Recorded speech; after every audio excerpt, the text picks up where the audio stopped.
Las Semillas del Reino. Parroquia Nuestra Señora de los Remedios. Arquidiócesis de Cali. Primera lectura del profeta Ezequiel. Esto dice el Señor: Ustedes dicen que mi proceder no es recto, pero escucha, pueblo de Israel. ¿Será verdad que no es recto mi proceder? ¿No ven que es su proceder el que no es recto? Si un justo se pervierte para hacer el mal y luego muere, morirá por sus malas acciones. Y a la inversa, si el malo se convierte y deja su maldad y hace lo que es recto y justo, salvará su vida por abrir los ojos y convertirse de todas las maldades que había cometido. Quedará con vida, no morirá. Palabra de Dios. Te alabamos, Señor. Salmo responsorial. Recuerda, Señor, que tu misericordia es eterna. Señor, enséñame tus caminos, instrúyeme en tus sendas, guíame con tu verdad y enséñame, porque tú eres mi Dios y Salvador, y todo el día te estoy esperando. Recuerda, Señor, que tu misericordia es eterna.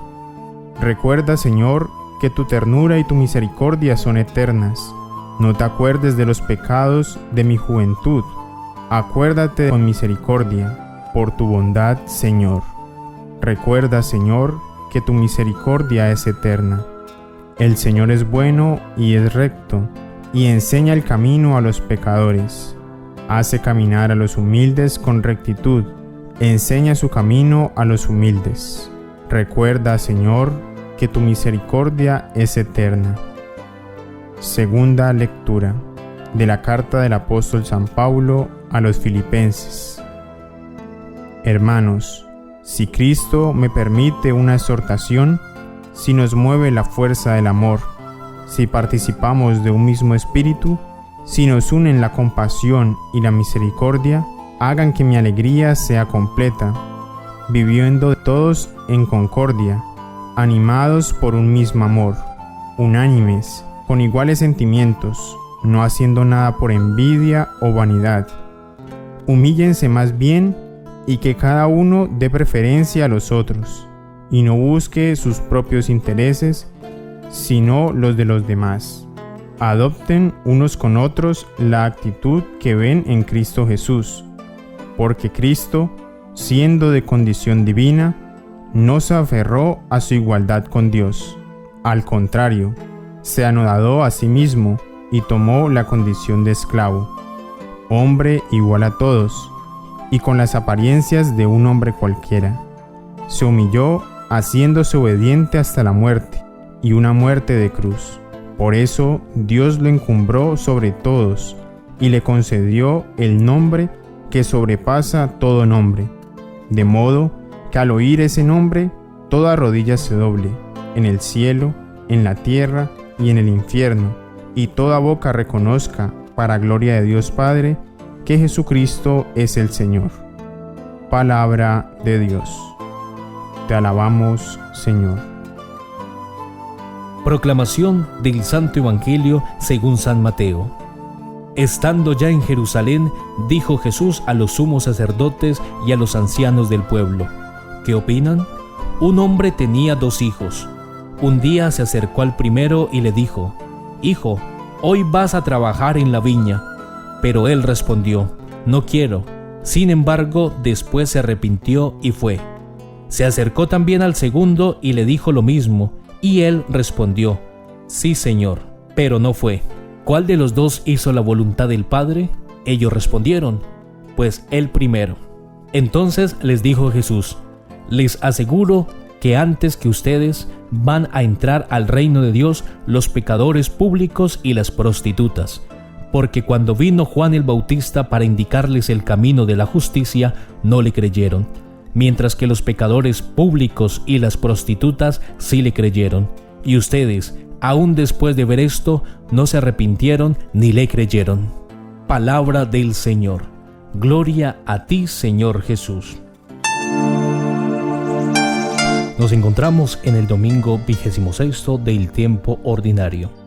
El evangelio de este día es tomado de Mateo 21, del 28 al 32. 3 personajes intervienen aquí en la parábola: el padre y sus 2 hijos. El padre, que representa a Dios, quiere que sus hijos vayan a trabajar en su viña, que representa al pueblo de Israel. 2 actitudes se desprenden del comportamiento de los hijos: la del pecador arrepentido que cumple la voluntad del Padre, y la del inconsecuente e hipócrita que dice y no hace. Al final de la parábola, Jesús menciona 2 categorías de pecadores típicas de aquella época: los publicanos, aquellos recaudadores de impuestos que trabajaban para los romanos, y las prostitutas. Aun siendo pecadores públicos, ellos se convirtieron ante el ejemplo y predicación de Juan Bautista, mientras que los ritualmente intachables permanecieron en su cerrazón. Se nos presenta de este modo una parábola que podríamos titularla parábola de crisis, y de manera especial va dirigida a los sacramentos de servicio, es decir, al del matrimonio y al del orden sacerdotal. Cuando recibimos estas gracias de Dios, decimos sí, me comprometo, pero luego lo olvidamos y lo abandonamos con pretextos y excusas. Es oportuno preguntarnos, ¿cuál es la voluntad de Dios? Una parábola que se convierte en escándalo para aquellos correctos podría también en el día de hoy ser un escándalo para los que dicen obrar bien, pero en sí no lo hacen.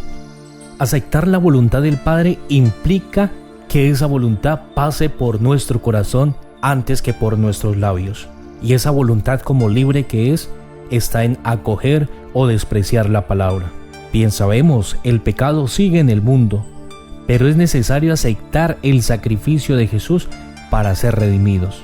Dios nos está invitando constantemente a la conversión, pero no basta solo decirlo, es necesario sentirlo, llevarlo al corazón. La transformación es lo que se espera en el cristiano.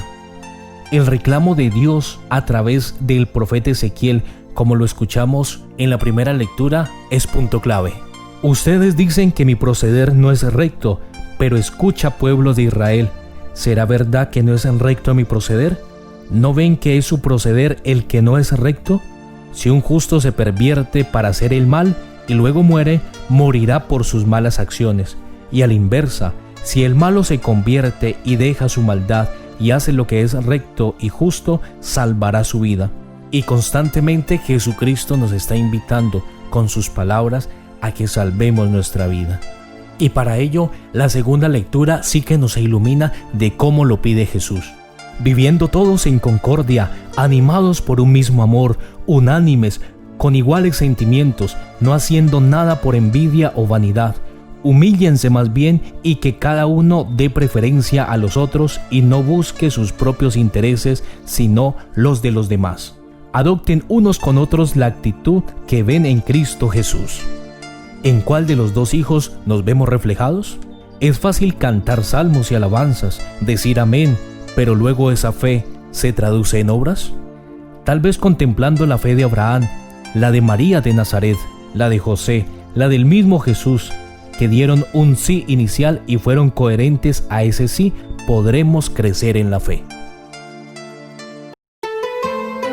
Las Semillas del Reino, Parroquia Nuestra Señora de los Remedios, Arquidiócesis de Cali. Síguenos en nuestras páginas y vivamos el Evangelio juntos.